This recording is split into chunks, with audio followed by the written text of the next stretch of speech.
Hi friends, myself Raghupati. I'm a graduate, B.Ed completed. I'm also one of the aspirant of competitive exams.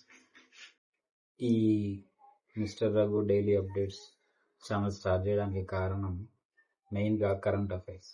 ఎందుకంటే నేను కూడా ఎగ్జామ్స్కి prepare అయ్యే టైంలో నేను ఎక్కువగా ప్రాబ్లమ్స్ ఫేస్ చేసింది ఈ కరెంట్ అఫైర్స్ టాపిక్. ఎందుకంటే ఒక ఆస్పిరెంట్కి ఈ కరెంట్ అఫైర్స్ ఎప్పుడైతే చదివేటప్పుడు ఒక కరెక్ట్ బేస్ ఉండదు.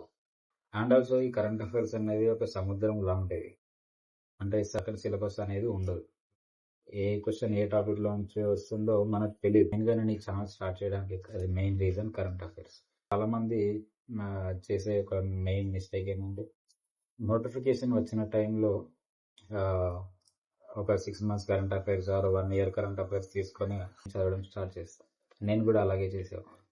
కానీ తర్వాత నాకు అర్థమైంది ఏంటంటే ఇది కంప్లీట్గా ఒక రాంగ్ ప్రాసెస్. ఈ కరెంట్ అఫైర్స్లో మనం ఎక్కువగా స్కోర్ చేయాలి అని అంటే ఈ కరెంట్ అఫైర్స్ని మన డైలీ లైఫ్లో ఒక పార్ట్ లాగా మనం ఎప్పుడైతే ఫీల్ అవుతామో అప్పుడే ఈ కరెంట్ అఫైర్స్లో మనం ఎక్కువ స్కోర్ సాధించగలుగుతాం. సో మనకు ప్రతిరోజు న్యూస్ పేపర్లో మనకు మామూలుగా కరెంట్ అఫైర్స్ అంటే అందరూ ఫస్ట్ చెప్పేది న్యూస్ పేపర్స్. బట్ అందరూ ఈ న్యూస్ పేపర్ రెగ్యులర్గా చదవలేరు. అండ్ ఆల్సో చదివినా కూడా దాంట్లో ఉన్న మెయిన్ టాపిక్స్ ఏందో మనకు సరిగా అర్థం కావు. మనం వాటిని పసిగట్టలేం. సో ఈ ఛానల్లో డైలీ 5 to 10 minutesలో maximum most important current affairs and also regular news updates post చేయడం జరుగుతుంది. ఎక్కువగా ల్యాగ్ లేకుండా, వేరే డిస్కషన్స్ లేకుండా డైలీ వితిన్ 5 to 10 minutesలో most and main important current affairs topics discuss చేయడం జరుగుతుంది.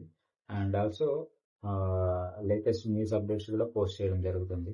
ఛానల్లోని న్యూస్ మీకు వర్తి అనిపిస్తే, మీకు ఉపయోగపడితే, నా ఎక్స్ప్లెనేషన్ కానీ నేను చెప్పే టాపిక్స్ కానీ ఇవి ఖచ్చితంగా కరెంట్ అఫైర్స్కి ఉపయోగపడతాయని అనిపిస్తే ఖచ్చితంగా లైక్, షేర్ అండ్ సబ్స్క్రైబ్ చేస్తారని కోరుకుంటున్నాను. మిస్టర్ రఘు డైలీ అప్డేట్స్ ఛానల్లో daily national and international current affairs and also news updates రెగ్యులర్గా పోస్ట్ చేయడం జరుగుతుంది. సో ఈ ఇన్ఫర్మేషన్ని వినియోగించుకుంటారని మనస్ఫూర్తిగా కోరుకుంటున్నాను.